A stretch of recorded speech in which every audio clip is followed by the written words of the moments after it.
आप लोगों में से ग्राम सभा के बारे में कौन कौन जानता है?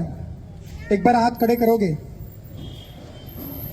और कौन कौन जानता है कि ग्राम सभा के पास क्या क्या अधिकार होते हैं?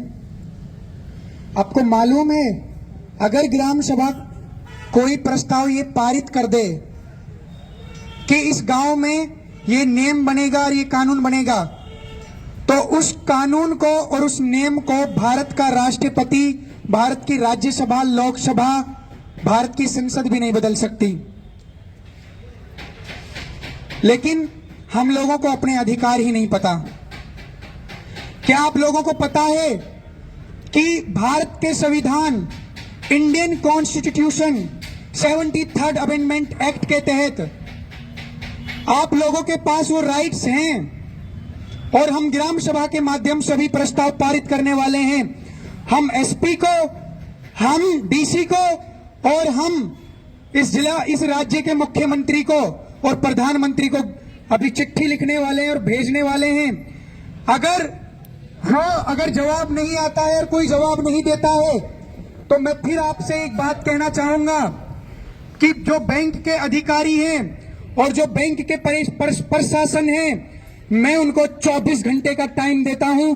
24 घंटे के अंदर वो हमारे सवालों के जवाब दें। 24 घंटे के अंदर जो उन्होंने जबरन गुंडागर्दी के तहत संविधान की मर्यादा और कानून की मर्यादाओं का उल्लंघन करते हुए जो इन्होंने ये गुंडागर्दी करी है, उन साथियों के नाम बताए। अदरवाइज हम इस ब्रांच को लॉक करेंगे और इस ब्रांच को हम खुलने नहीं देंगे। और मैं ये चैलेंज और डंके की चोट पर कहता हूं, यदि हम गलत हैं, अगर हम सही नहीं हैं, अगर हम कहीं भी झूठ बोल रहे हैं, तो भारत सरकार हमारे ऊपर देशद्रोह का मुकदमा दायर करे। हम ये चैलेंज और डंके की चोट पर कहते हैं कि जो हमने बुक प्रकाशित करी है, मूल्य का मापक और शोषण का साधन, इसमें उठाए गए एक एक शब्द और एक एक सवाल का वो जवाब दे। वो हमें बताए कि भारत सरकार जिस करेंसी में लेन देन कर रही है वो असली है या नकली। ये ब्रांच का मैनेजर हमें बताए कि कौन से कानून के तहत, कौन से अधिकार के तहत ये गुंडागर्दी और जबरदस्ती वसूली करवाते हैं। अगर सोमवार 12 बजे तक इन्होंने गाड़ी को नहीं लौटाया और हमारे सवालों के जवाब नहीं दिए, तो इस ब्रांच को हम ओपन नहीं होने देंगे। और हम आज ही आदरणीय प्रशासन के पास अपनी कंप्लेंट लेके जाएंगे और हम उनको आश्वासन देंगे कि हम शांति प्रिय लोग हैं, हम कानून को मानने वाले लोग हैं, हम संविधान को मानने वाले लोग हैं। अगर हमारे साथ कानून की मर्यादाओं और संविधान की मर्यादाओं को भंग पूर्वक, अनैतिक रूप से अगर हमारे साथ दुर्व्यवहार किया जाएगा, तो उसके जिम्मेवार शासन होगा, प्रशासन होगा। हम प्रशासन को आज चिट्ठी देकर आएंगे कि या तो हम बैंक वालों के खिलाफ जो एफआईआर कर रहे हैं और जो कर रखी है और जो हमने इनके खिलाफ कंप्लेंट दे रखी है, उसके खिलाफ वो कार्यवाही करे। और जिन्होंने भी इस गुंडागर्दी और इस फ्रॉड में जो बैंक का मैनेजर शामिल है, जो इनके रिकवरी एजेंट शामिल है, उनके खिलाफ मुकदमा दर्ज करें। वरना हम फिर, चाहे प्रशासन बीच में आए, चाहे कोई भी बीच में आए, हम अपने अधिकारों के लिए, हम अपने हक के लिए लड़के मरेंगे, सड़के नहीं मरेंगे। मरोगे ना लड़कर, लड़ोगे ना ये लड़ाई, थक तो नहीं जाओगे। जो मैं ये शब्द दे रहा हूं, इसमें साथ दोगे ना, लड़के मरोगे ना। तो सोमवार को आप लोगों को ये जो संख्या है 10 गुना होनी चाहिए। आप लोगों को पता होगा, आप लोगों को समझ में भी आ रहा होगा कि षड्यंत्र कितने भयानक हैं। और मैं फिर बार बार ये कहना चाहूंगा बैंक मैनेजर से कि या तो वो सवालों के जवाब दे दे, वरना इस बैंक ब्रांच को हम ओपन नहीं होने देंगे। और ये डंके की चोट पर कहते हैं, हम डंके की चोट पर, जिनके दांत बाहर आ रहे हैं उनकी आंतें भी बाहर करना आता है हमें, कानून की भाषा में, कानून के माध्यम से और संविधान की मर्यादाओं के माध्यम से। ग्राम सभा से हमें निर्णय लेने भी आते हैं और निर्णय करने भी आते हैं। या तो ब्रांच का मैनेजर हमारे सवालों के जवाब दे दे, अदरवाइज ये आंदोलन बढ़ेगा और ये बढ़ता रहेगा और ये अनिश्चितकालीन तक अब चलता रहेगा। या तो सवालों के जवाब दें और जो इन्होंने जबरन गुंडागर्दी के तहत जो गाड़ी उठाई है उस गाड़ी को ये लौटाएं।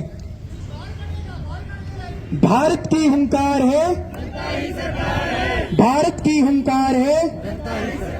और बैंकों का, आप बैंकों की गुंडागर्दी तो देखिए, आप बैंकों की गुंडागर्दी तो देखिए। हम लोग कहते हैं इनसे, यदि तुम सही हो और हम गलत हैं तो तुम लिख कर दे दो हमें। अगर जो हम बात कर रहे हैं, अगर तुम लोग सही हो तो तुम लिख कर दे दो।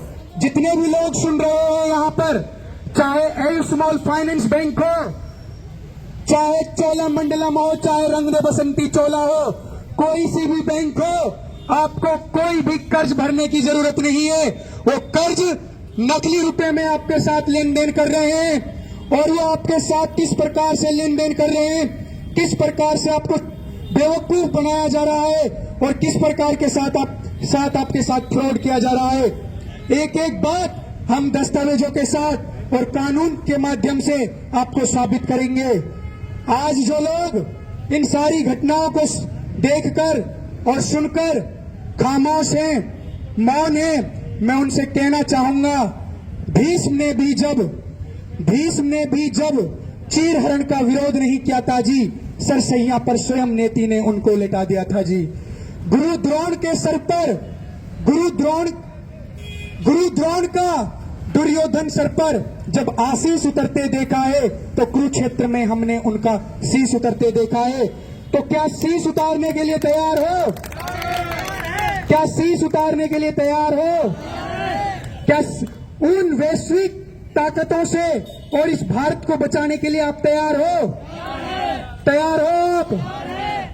तैयार हो आप? लड़के मरोगे या सड़के? लड़के मरोगे या सड़के? इंकलाब, इंकलाब, इंकलाब, वंदे, वंदे, वंदे। आप लोगों को पता होगा, इसी ही लड़ाई को लड़ते हुए, इसी बैंकिंग व्यवस्था के खिलाफ लड़ते हुए नेताजी सुभाष चंद्र बोस ने अपने प्राण त्यागे थे। क्या नेताजी सुभाष चंद्र बोस के उस अधूरे सपने को पूरा करोगे? क्या उस अधूरे सपने को पूरा करोगे? लड़के मरोगे या सड़के?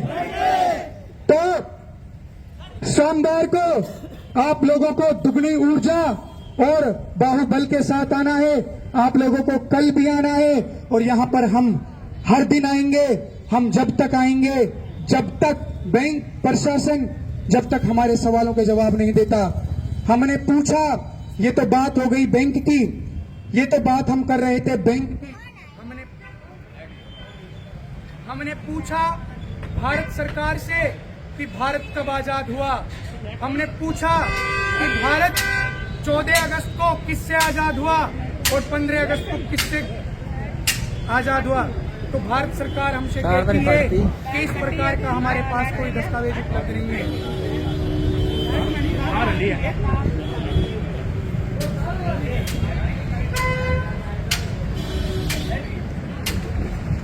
तो आप लोगों